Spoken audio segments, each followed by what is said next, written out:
আসসালামু আলাইকুম, কেমন আছেন সবাই? চলে আসলাম আমার নতুন ব্লগ ভিডিও নিয়ে। তো আজকে ব্লগে থাকছে আমার বাচ্চাদেরকে নিয়ে আর সারাদিন আমি কি করি। তো আজকে সকালটা শুরু করলাম বাচ্চাদের চুল কাটানো দিয়ে। এই যে তিনটাকে রেডি করে নিয়ে এখন যাচ্ছি সেলুনে। ওদের তিনজনেরই চুল কাটবো এই কারণে।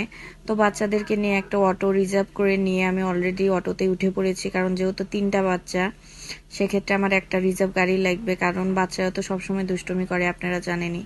তো অবশেষে তিনটাকে নিয়ে আমি অটোতে উঠে ধীরে ধীরে যাচ্ছি বাজারের দিকে। তো চলে আসলাম সেলুনে। এটা পরিচিত একটা সেলুনের দোকান। আমি সবসময় আমার বাচ্চাদেরকে এই দোকানে চুল কাটিয়ে থাকি। তো এই যে আমার বড় ছেলেটা অলরেডি চুল কাটার জন্য বসে পড়েছে। ও খুব স্মার্টলি চুল কাটে, আপনাদের সাথে শেয়ার করছি। দেখেন কি শান্তভাবে ও ডিজাইন করে চুল কাটিয়ে নিচ্ছে, একবারে বড় মানুষ যেভাবে চুল কাটে ওই রকম ভাবে। ও সবসময় নিজের চয়েস অনুযায়ী ক্যাটালগ দেখে দেখে চুল কাটে ডিজাইন করে। তো এই যে সিরিয়ালে আমার মেয়ে, ভাই ও আমার মেজো ছেলে বসে আছে। আমার মেয়েটা খুব শান্তভাবে বসে আছে দেখছে, কিন্তু আমার তিনটা বাচ্চার মধ্যে আমার মেয়েটাই বেশি দুষ্টু, ও বেশি কথা বলে।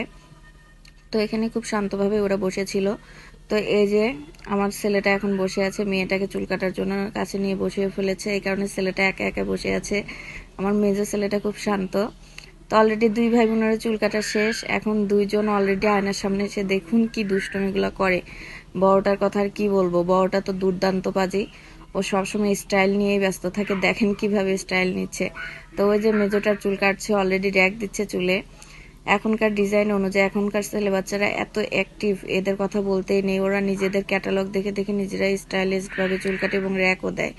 তো এই যে ফাইনাল লুক আমার মেজো ছেলের, দেখেন ও আয়নার সামনে কিভাবে বসে আছে নগিনের মতো। আর বড়টার কথা তো বলতেই নেই, ও আরামে স্টাইল নিয়েই যাচ্ছে। তো অবশেষে সেলুনের যে মালিক সে এসে দেখলো। তো চলে আসলাম ওদেরকে নিয়ে একটা রেস্টুরেন্টে এসে এখানকার ঝিনুকটা আমার অনেক ভালো লাগেছিল দেখে আপনাদের সাথে শেয়ার করছি। তা আজকের এই রেস্টুরেন্টটা একদম খালি, এটা ফুড পাওয়ার রেস্টুরেন্ট ছিল, এটা আমাদের বাড়ির কাছেই আর কি। তো বাচ্চাদের নিয়ে রেস্টুরেন্টে হালকা পাতলা একটু নাস্তা করে নিলাম। করে বাসায় যাওয়ার সময় দেখে একটা ছোট মেলা বসেছে, মেলায় অনেক ধরনের পিঠা ও ভর্তা ছিল, আমি আপনাদের সাথে শেয়ার করে নিচ্ছি। তো স্কুলের অনুষ্ঠান ছিল, বাদ বাকি স্কুলের সবটাও আপনাদের সাথে দেখিয়ে নিলাম।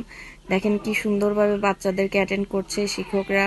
এখনকার কেজি স্কুলগুলো কিন্তু অনেক ভালো, সব সময় বাচ্চাদেরকে গাইড করে, সুন্দর সুন্দরভাবে করে। সরকারি স্কুলে ওভাবে একটু কমই গাইড করে, বাট এখনকার স্কুলগুলোর রেপুটেশন অনুযায়ী স্কুলগুলো সব দিকে অনেক বেটার। তো যাই হোক, আমার ভিডিওগুলো যদি আপনাদের সবার কাছে ভালো লাগে অবশ্যই কিন্তু একটা করে লাইক, কমেন্ট ও শেয়ার করবেন। আর আজকের ব্লগটা কেমন হয়েছে অবশ্যই কিন্তু কমেন্টে জানাবেন। ও নতুন নতুন যাতে আরো সুন্দর সুন্দর ভিডিও আপনাদের কাছে আনতে পারি, এই ধরনের জন্য অবশ্যই উৎসাহিত করবেন। আর তো বাসায় যাওয়ার সময় দেখি এখানে ছোটখাটো বাজার বসেছে, এখান থেকে কিছু জিনিস নিতে চাইও নিলাম না, কারণ বাসায় যাওয়ার সময় অনেক দেরি হয়ে গেছে, বাচ্চাদের নিয়ে ওরা খুব ফাজলামো করতেছে, এই কারণে বাজারগুলো আপনাদের সাথে শেয়ার করে দিলাম। তো অবশেষে বাড়ি পেয়ে গেছি। আজকের ভিডিও এই পর্যন্তই। সবাই ভালো থাকবেন, সুস্থ থাকবেন এই কামনাই করি। ধন্যবাদ সবাইকে। আসসালামু আলাইকুম।